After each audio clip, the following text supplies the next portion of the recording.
Bonsoir à tous et merci de votre large fidélité au programme de la Fondation Maloa Télévision. Vous pouvez nous suivre sur notre chaîne YouTube.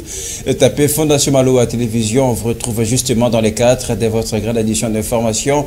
On va commencer naturellement par l'actualité. Vous le savez, la première ministre Judith Suminwa, j'ai cité, prend part au 38e sommet annuel de l'Union africaine. Le forum, rappelons-le, rêvé évidemment sur une importance majeure pour le continent africain en général, et en particulier pour la République démocratique du Congo. La dégradation de la situation sécuritaire a été évidemment un niveau tragique. Vous le voyez à travers nos reportages. La première ministre qui a eu la parole, évidemment, s'est exprimée, a lancé un appel à l'action pour la RDC, mais en exigeant évidemment les retraits immédiats des troupes rwandaises sur le sol congolais.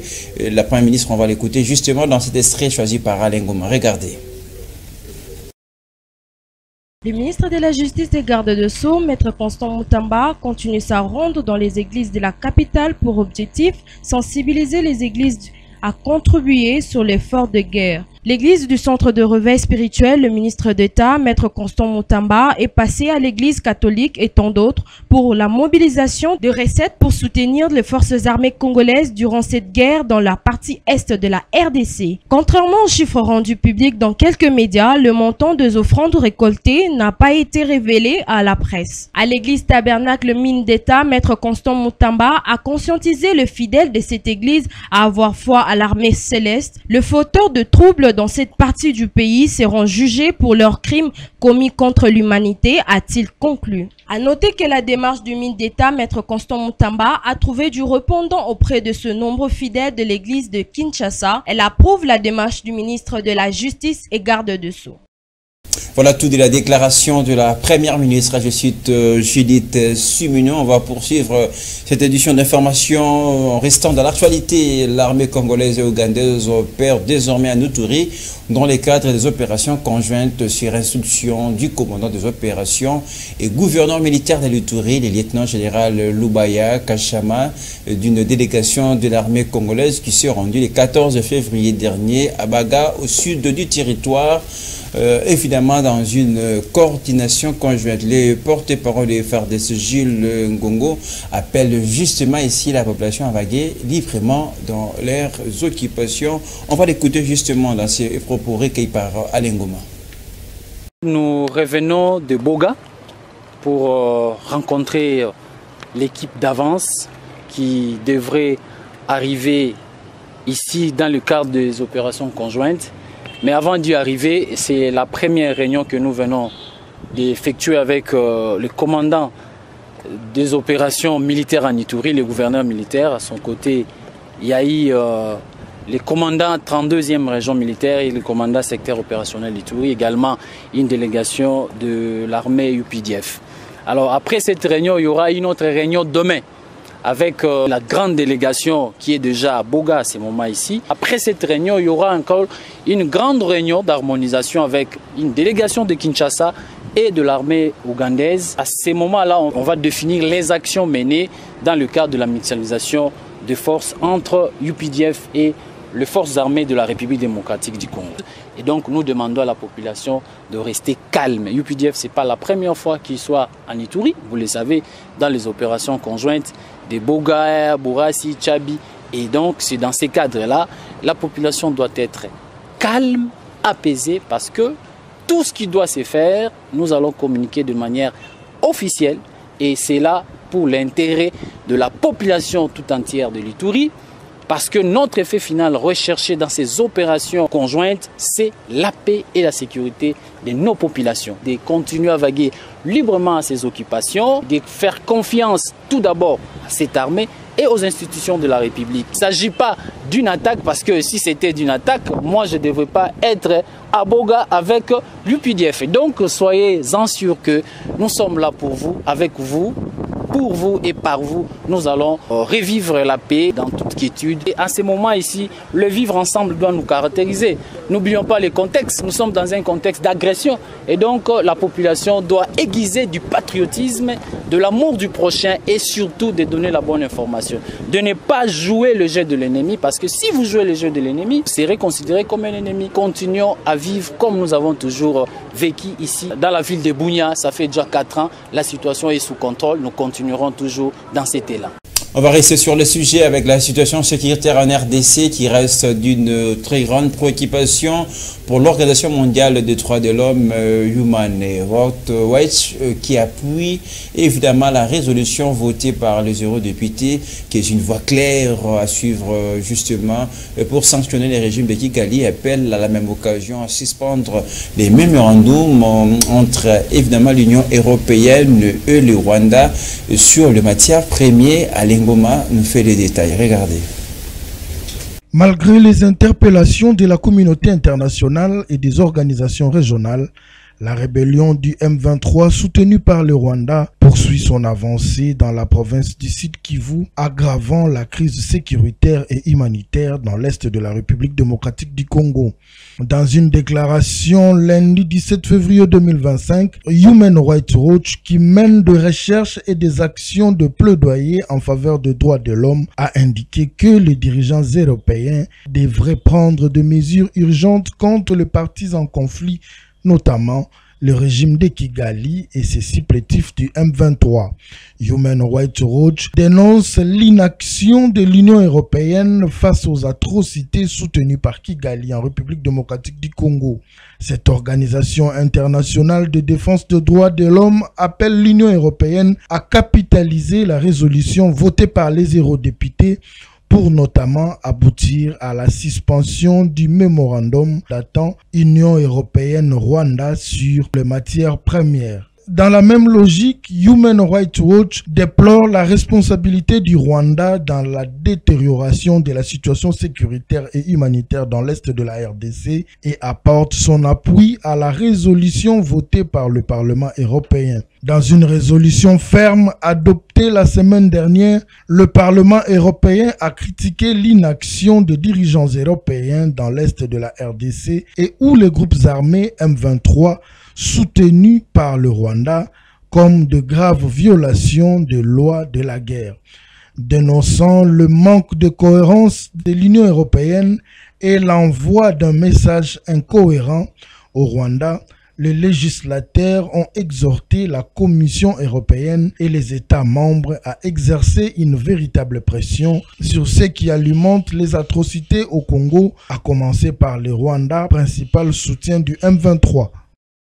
Et puis, occupation de Bukavu par les rebelles du M23, le Burundi dit avoir accueilli environ 10 000 réfugiés congolais fouillant justement cette rébellion. Le gouvernement burundais annonce par ailleurs que les réfugiés seront évidemment classifiés par catégorie. On voit tout cela en image avec Rabi Fouka. Depuis le 14 février dernier, date à laquelle le rebelle du M23 AFC, soutenu par le Rwanda, tentait de contrôler la ville de Bukavu, le chef-lieu du Sud Kivu, environ 10 000 Congolais fouillant la rébellion ont été accueillis au Burundi, indique Kitega. Le gouvernement burundais explique que ces Congolais entrent par la frontière officielle de Gatumba ou en traversant la rivière Ruzizi dans les provinces de Bubanza et Sibitoke pour être dirigés vers le centre d'accueil de Giyanga et Sibitoke pour une identification et une séparation en fonction de leurs besoins spécifiques tels que le militaire, les civils, les malades et les enfants. Les Burundis rassurent qu'ils travaillent en étroite collaboration avec le Haut Commissariat des Nations Unies pour les réfugiés HCR pour résoudre le problème lié à l'accueil de ces personnes en situation de fuite. Dans la ville de Bukavu, conquise par les rebelles, la vie n'a toujours pas repris son cours normal. Depuis vendredi dernier, toutes les activités restent paralysées à cause de pillages qui ont suivi le retrait des forces armées congolaises de la ville pendant que les rebelles stationnaient à Kavumu. Ce lundi, Bukavu a affiché un visage qui ressemble à une journée ville morte. Toutes les activités sont à l'arrêt, les boutiques et magasins pillés sont vides, leurs portes grandement ouvertes. La ville est sale, des déchets sont visibles partout à travers les rues. Dans un communiqué publié le dimanche dernier, le gouvernement a accusé le Rwanda de refus de respecter les conclusions du récent sommet conjoint EAC SADC. Il a appelé les habitants de Bukavu à rester à l'abri, ajoutant que les villes de Bukavu et Goma, ainsi que toutes les localités sous occupation au nord Kivu et au sud Kivu, restent le symbole de la résistance congolaise. Voilà tout ce qu'on peut vous dire d'un grand dossier sur la situation qui prévaut dans la partie est de la République démocratique du Congo. Nous gardons un œil évidemment sur tout ce qui se passe. On en reviendra avec le plus de précision dans nos prochaines éditions. Pendant ce temps, vous pouvez nous regarder désormais sur notre page Facebook. Tapez Fondation Maloa Télévision pour ne rien rater dans l'actualité. Partent pour le bien vivre ensemble en RDC, dans la sous-région en même temps. La SENCO et les CC ont rencontré Moïse Katumbi et l'Ensemble pour la République le week-end dernier à Bruxelles. Les deux parties ont évoqué essentiellement la procédure pour sortir la République de cette crise voilà, à laquelle évidemment le pays fait face. Ensemble pour la République, prêt essentiellement accompagner cette démarche. On va voir tout cela en image à travers cet élément. Regardez. De prime abord, nous saluons l'initiative des pères de l'Église et nous les encourageons à poursuivre leur consultation. Au moment où le sang des Congolais coule, nous condamnons fermement tous ceux qui s'opposent à cette initiative. Cette attitude, nous la jugeons profondément irresponsable.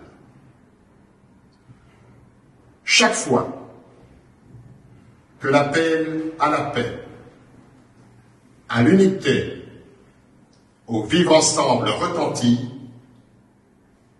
Moïse Katumbi a répondu présent. Et il le fera encore, sans faille. Ensemble pour la République prendra et assumera toutes ses responsabilités pour l'intérêt supérieur de la nation.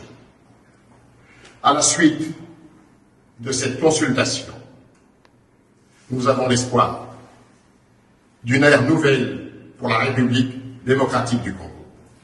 Comme nous l'avons fait avec les autres, nous sommes venus aujourd'hui rencontrer l'ensemble pour la République afin de leur expliquer la quintessence du projet conjoint ECC-SENCO du pacte social en faveur de la paix et du bien vivre ensemble. C'était l'occasion pour nous de leur expliquer la méthodologie. C'était surtout l'occasion pour nous de les écouter, d'enregistrer leurs réactions par rapport aux propositions faites. Et ils nous ont effectivement écoutés. Ils ont promis de nous donner leur cahier de charges. Et à la fin de la tournée, nous aurons à faire la synthèse et la restitution vous sera rendue de l'une ou l'autre façon. Voilà tout pour la politique ce soir. On va passer au sport avec le championnat national. Le club orange de l'OC Renaissance ce jour. On gère demain dans le cadre de la deuxième journée de la manche retour du tour classique. Je vous propose ici d'écouter l'entraîneur de l'OC Renaissance qui reste confiant avant ce choc. J'avais dit lors de la conférence passée, j'ai déjà oublié, ce n'est plus dans mon tête. On regarde là les prochains matchs des Rangers, c'est qu'on va jouer demain. En ce qui concerne l'adversaire qu'on va jouer, c'est une très bonne équipe, une équipe viable, une équipe trop jeune, physiquement, techniquement, ils sont au point. Nous sommes bien consultés à nos programmes pour essayer de chercher encore, pourquoi pas gagner encore demain. C'est un peu ça notre analyse. Pas une différence, parce qu'on est tous du même haut du tableau. Et sur quatrième, on est sixième, si je ne me trompe pas. Si j'ai encore une bonne moment, on est sixième dans le classement. C'est à nous de faire la différence demain. Je sais que c'est pas un match facile. Ce qu'on a vécu lors du match passé, c'est déjà passé. Donc, pour demain, il y aura à boire pour tout le monde. Et puis vous le savez, les championnats nationaux, Ligue 1 a repris la semaine dernière. C'était le week-end avec plusieurs matchs. Ici, on vous propose un retour sur le choc qui a opposé le Saint-Ouen-le-Popo qui s'est imposé devant Don Bosco sur un petit score de 8-0. Donc voici justement le résumé de ces matchs. Qui aurait pu s'avérer piégeuse, le football club Saint-Éloi-le-Popo s'est imposé avec maîtrise face au cercle sportif Don Bosco et a lancé parfaitement la phase retour de la Ligue 1 Illico Cash. Les protégés du boss Jacques Yaboula Katoué mettent la pression sur la pelouse du stade Kibasa Maliba avec un bloc très haut d'entrée. À la 4e minute, contact sur la droite de la surface de réparation de Don Bosco entre Ngundwe et Maxwell Djoumekou, recherché par Lizn Toumba. L'arbitre accorde un coup franc au Cheminot. Toumba s'essaye, mais la balle est déviée en corner. Pas encore de réels dangers pour Simon Omosola, mais le Camerounais doit rester vigilant devant sa surface pour gérer la profondeur dans le dos de ses défenseurs. À la 12e minute, Kazema dépose Mouelo à gauche et cherche un Toumba qui place une reprise de la tête au second poteau, mais rate nettement le cadre. À la 20e minute, Maxwell Djoumekou, pour sa première en Ligue 1 avec les Cheminots, allume la première mèche. Le Camerounais s'impose dans les airs pour couper la trajectoire d'un centre bien travaillé de Kokelea. Un coup de casque phénoménal, l'OABA ne peut que constater les dégâts.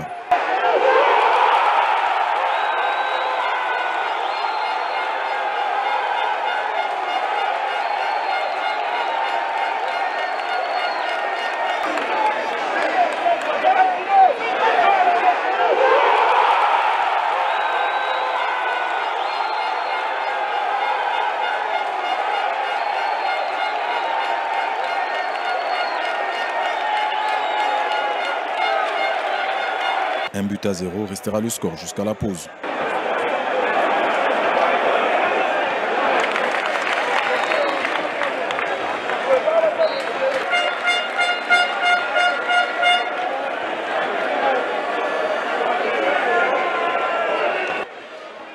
Au retour des vestiaires, Kazema loupe l'occasion du break. Tout feu tout flamme, l'international congolais déboule, balle au pied à gauche, mais tire finalement sur le gardien qui capte en 2 temps et avec beaucoup de peine.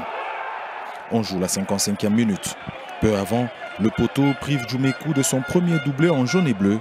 Le Camerounais est injouable dans le jeu aérien. Le Popo a le contrôle du ballon et du match. Mokonzi s'essaye à son tour mais sans succès.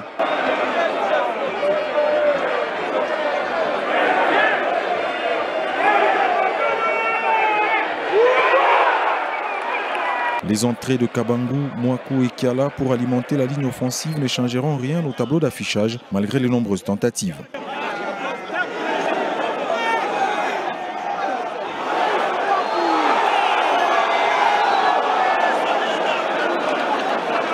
L'essentiel est fait, les Cheminots s'imposent et peuvent atteindre de pied ferme le derby louchois, prévu dimanche prochain au stade TP Mazembe. Ça sera tout pour ce soir. Merci de votre fidélité au programme de votre chaîne. La prochaine édition vous révèle une demi-heure sur nos antennes, mais l'actualité reste en continu sur notre chaîne YouTube, mais également sur notre page Facebook.